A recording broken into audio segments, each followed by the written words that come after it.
Inscribed angles. Inscribed angles are angles that of course, inside. Scribe means write. So they are written inside the circle. And notice how the vertex of the angle is on the circle itself. And what happens is, remember on a central angle, which remember looked like this, if the angle was 20, the arc was 20. Well, on an inscribed angle, the angle is half the arc.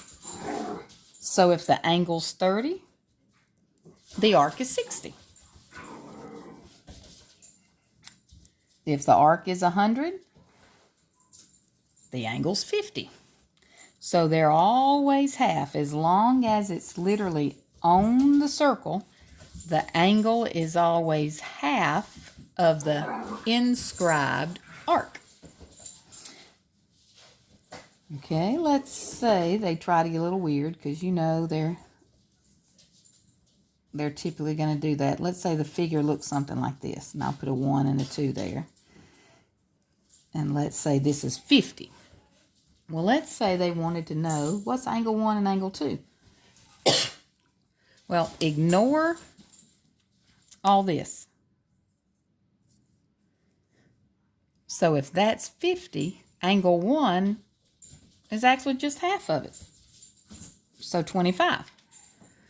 Well, notice how the arc starts and stops there.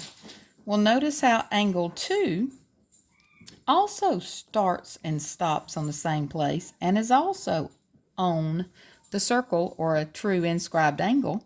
So if that's 50, angle 2 is 25. So if two arcs intercept the same, or if two lines intercept the same arc, then the angles have to equal. So it looks kind of weird, but that's all there is to it. Another thing with inscribed angles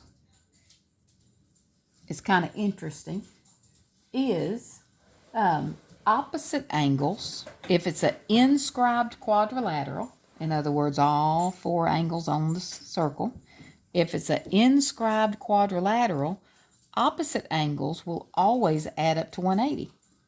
So if this angle is 100, that one is 80.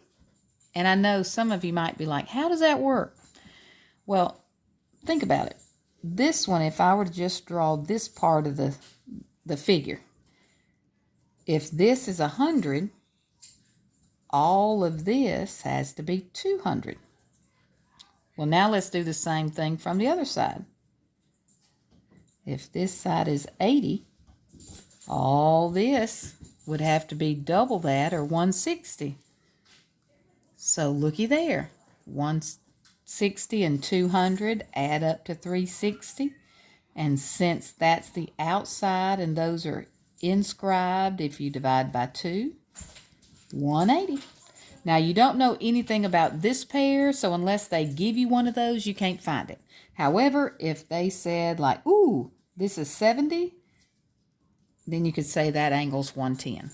So with an inscribed quadrilateral, opposite angles are supplementary, or remember, supplementary just means they equal 180.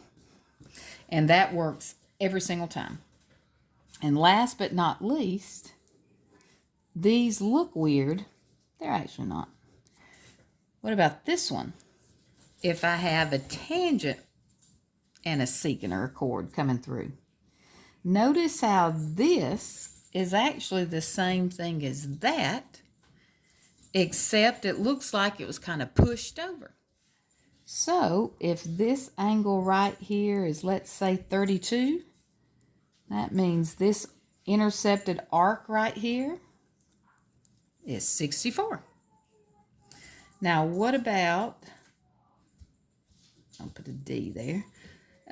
So AB is 64, but what about if I said ADB? In other words, here to there. Well, if this is 64, all that is the rest of the circle. So 360 minus 64, 296. Just like, let's say they gave you this side was 200 and they wanted this angle. Well, if all of this is 200, that means the leftovers, 360 minus 200, or 160. And if that's 160, then that's just the inscribed angle, 80. And looky there, half of 200 is 100. So you actually could have gotten it that way by subtracting from 180. So the good thing about circles, there's a lot of flexibility there. Just remember, inscribed angles are half of the arc. Central angles are the same. As normal, hope it was of help to you. Inbox if you ever need me. Have a great day.